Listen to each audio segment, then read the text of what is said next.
A manutenção corretiva é a manutenção mais utilizada no Brasil. Quer queira, quer não, nós valorizamos mais a execução do que o planejamento. Mesmo que, se planejasse, nós ganharíamos muito mais tempo na execução. Há dados dizendo que para cada 1 hora de planejamento, você ganha 5 horas na execução. Claro, isso é um dado meio generalista, mas é inegável que planejar e melhora, né, o desempenho do trabalho. Mas sendo a manutenção corretiva a manutenção mais utilizada no Brasil, a gente tem a obrigação de entendê-la. E é isso que a gente vai fazer no vídeo de hoje. Manutenção corretiva é uma manutenção reativa. E o que isso significa? Significa que quando você está corrigindo alguma coisa, você está reagindo a algum acontecimento. Geralmente, a manutenção corretiva, né, está corrigindo um acontecimento indesejado. Se quebra, né, um redutor, não deveria ter acontecido. Quando a gente vai lá para consertar, a gente está reagindo à quebra daquele redutor. Né? Ou quando estraga, né, arrebenta uma correia de transmissão ou uma corrente de transmissão, a gente está lá, indo lá corrigir, né, aquela falha que aconteceu. Então, entrando no conceito de falha, a manutenção corretiva ela vem para corrigir, né, a falha funcional. Então, nos exemplos que eu dei lá no vídeo de falha funcional e de falha potencial, o que falha, eita, o que falha obrigatoriamente sempre é o componente. O motor não falha como um todo, o que falha é algum componente do motor. Então, por que a manutenção corretiva ela é indesejada? Por que as pessoas falam, não, manutenção corretiva é indesejada, não deve acontecer? Então, a gente vai tentar expor, né, por que ela é indesejada e em que momento a gente pode utilizar ela de forma estratégica. Por que a manutenção corretiva ela é indesejada? É porque a gente trabalha, né? A manutenção trabalha para evitar que a manutenção corretiva aconteça. Porque a manutenção corretiva, se ela é uma reação, ela não tem controle. Não tem como controlar o que vai acontecer. Pode ser uma quebra pequena? Pode, mas pode ser uma quebra catastrófica. Então, ao invés de só acontecer um vazamento, né, de óleo do redutor no retentor dele, acontece o vazamento de óleo, acontece a quebra da engrenagem, acontece a parada total da máquina. Como a manutenção corretiva está corrigindo uma falha, está reagindo, se ela está reagindo, ela não está controlando nada. Então acontece alguma coisa, ela vai lá e conserta. Só que às vezes acontece coisas pequenas, às vezes acontece coisas grandes, às vezes acontece coisas que simplesmente não tem conserto.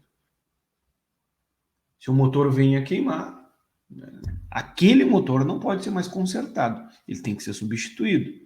Quando eu digo consertado, é nós pegarmos aquele motor, consertar ele e colocar ele para funcionar.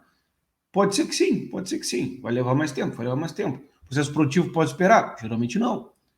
Então, se tem, né, estoque de manutenção. E aí entra o primeiro ponto.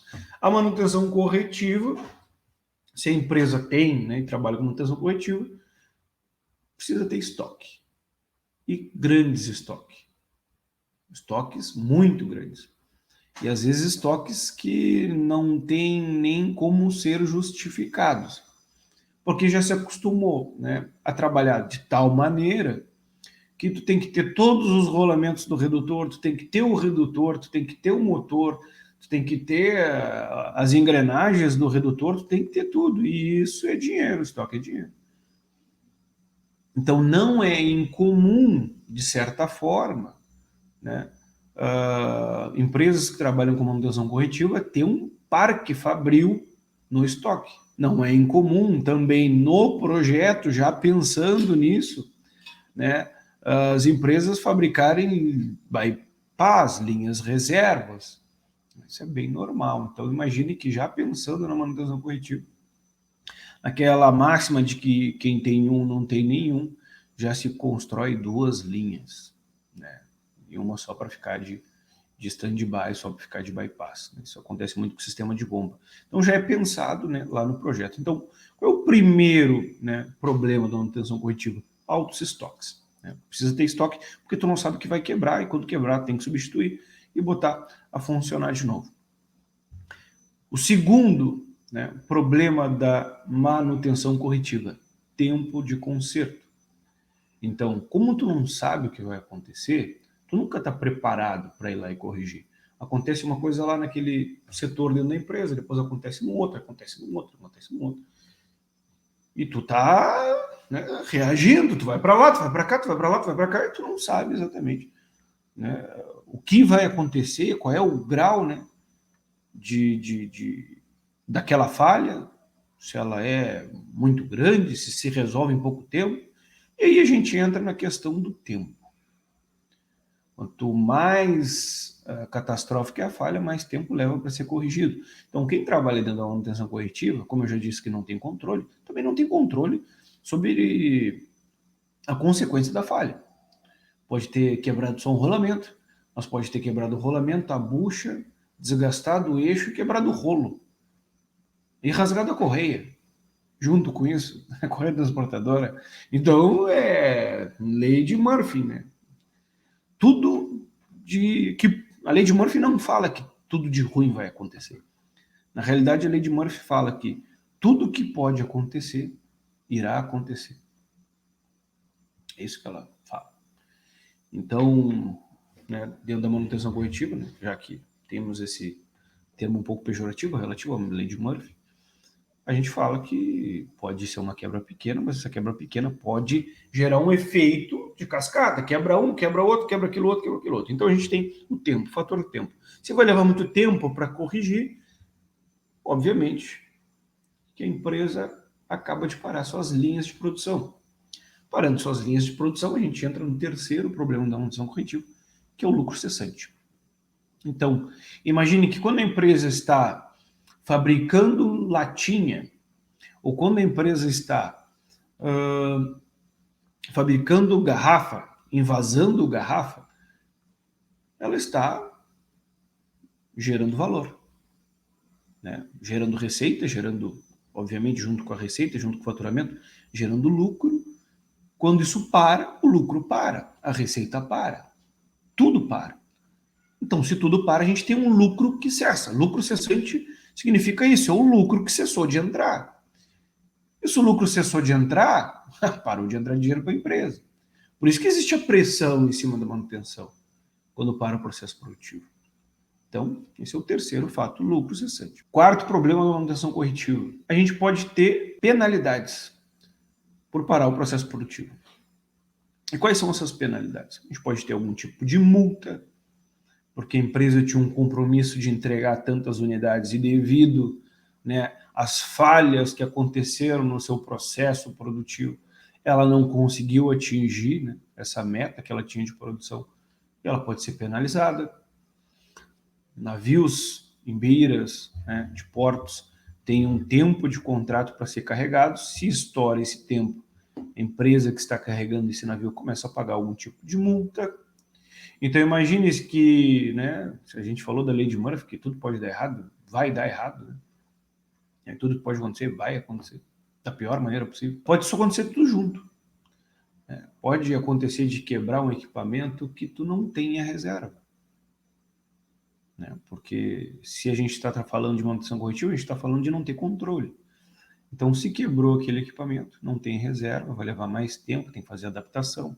A adaptação leva mais tempo, então, né, já começa todo aquele processo muito complexo, né, de correção de problema.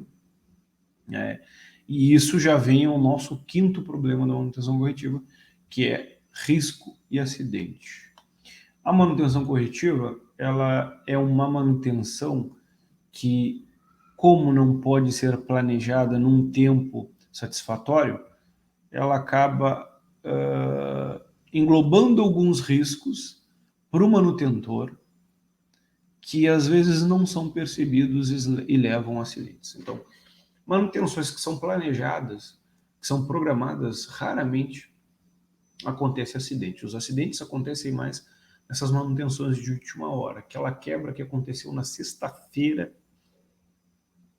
véspera de feriadão na segunda, e que o pessoal, né, vai ter que ficar para trabalhar e resolver. E ali, naquele momento, que acontece um acidente. Então, e por que esse risco aumenta também? Por uma questão de probabilidade. Quanto mais, né, manutenção tu fizer, maior o risco vai ser.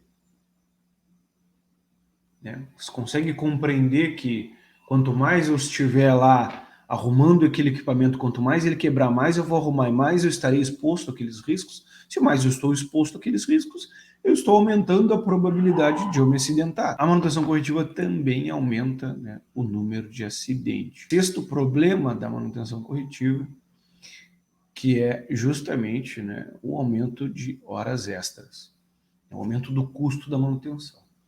Em tudo isso que eu falei aumenta o custo da manutenção, mas esse também, né, evidentemente, um dos problemas muito ruins da manutenção corretiva, que aumentando, né, o número de hora extra, aumenta também a exposição das pessoas que ali trabalham.